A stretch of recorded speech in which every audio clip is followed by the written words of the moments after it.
एक खूबसूरत गांव जहां आम के बहुत सारे दरख्त हैं। सुबह का वक्त है। स्क्रीन पर राजू और छुटकी आंख मचोली खेल रहे हैं। तभी दरख्त के ऊपर से भूलो बंदर धड़ाम से नीचे गिरता है।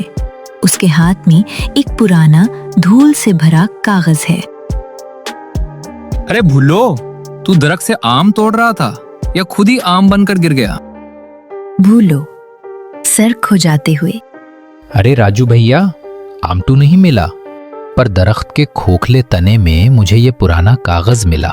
छुटकी कागज हाथ में लेती है और उसे खोलती है। अरे ये तो कोई आम कागज नहीं है, ये तो भूल भुलिया जंगल का नक्शा है। और देखो, यहाँ एक लाल निशान बना है जिस पर लिखा है जादुई चमकता हुआ आम। तीनों खुशी खुशी जंगल की तरफ मार्च करते हुए निकल पड़ते हैं। जैसे ही वो जंगल में दाखिल होने लगते हैं, एक बड़ा सा लाल चश्मे वाला तोता उड़कर उनके सामने आ जाता है और रास्ता रोक लेता है।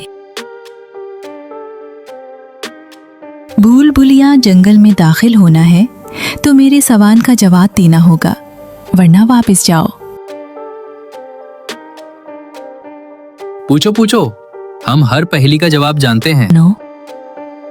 हरी डंडी लाल कमान, तौबा तौबा करे इंसान, जो खाए उसे उसके कान से निकले धुआं महान। बताओ क्या? भूलो सोचते हुए, अरे ये तो पक्का कोई लाल रंग का रसगुल्ला होगा। छुटकी हंसते हुए, भूलो, रसगोले से धुआं नहीं निकलता। इसका सही जवाब है लाल मिर्च। तोता चश्मा ठीक करते हुए, बिल्कुल सही जवाब। तुम लोग काफी समझदार हो, अंदर जाओ, लेकिन होशियार रहना, आगे नींद वाले भालू का पुल है। तीनों दोस्त अगले पड़ाव के लिए चल पड़े। एक गहरी खाई के ऊपर बना लकड़ी का पुराना पुल। पुल के बिल्कुल बीच में एक बहुत बड़ा और गोल मटोल भालू सो रहा है। वो इतने जोर से खराटे ले रहा है कि उसके खराटों की हवा से राजू के बाल पीछे की तरफ उड़ रहे हैं। बाप रे, ये तो पूरा रास्ता रोक कर सो रहा है। अगर हमने उसे उठाया तो ये हमें खा जाएगा। हमें इसके ऊपर से चुपके से निकलना होगा। तीनों पंजों के बल आहिस्ता आहिस्ता चलने लगते हैं। अचानक भूलो की दम भालू की नाक से टकरा जाती है। भालू नींद में कसमिसाता है और अपना बड़ा सा हाथ भूलो के ऊपर रखने ही वाला होता है। छुटकी फौरन अपना दिमाग लगाती है और बैग से एक पंख निकालती है। राजू भालू के पैरों में पंख से गुदगुदी करता है। भालू नींद में ही जोर जोर से हंसने लगता है और हंसते हंसते पुल से गोल गोल लढ़क कर खाई के नीचे एक नरम गदीले दरख्त पर जा गिरता है और फिर सो जाता है। भूलो पसीना पूंछते हुए, बाल बाल बच गए छुटकी, तुम कमाल हो। दोस्त हंसते हंसते आगे चल पड़ते हैं।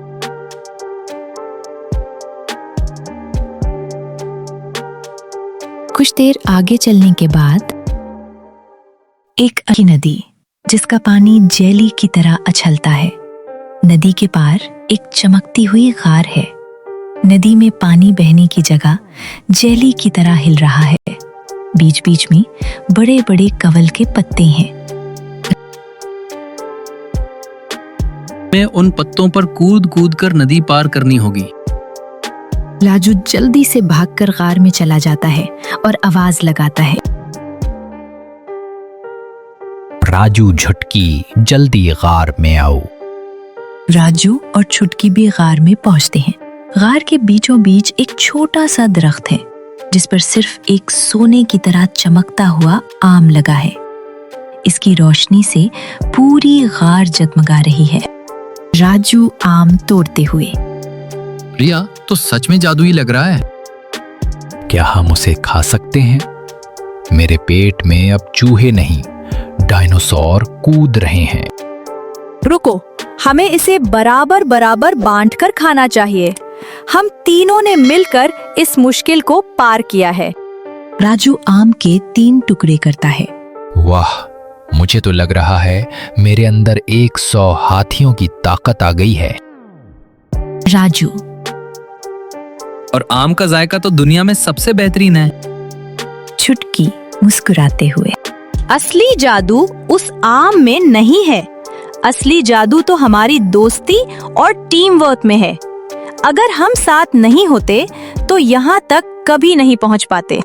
और फिर तीनों दोस्त जादुई आम की शक्ति से पलक झपकते ही अपने गांव पहुंच गए।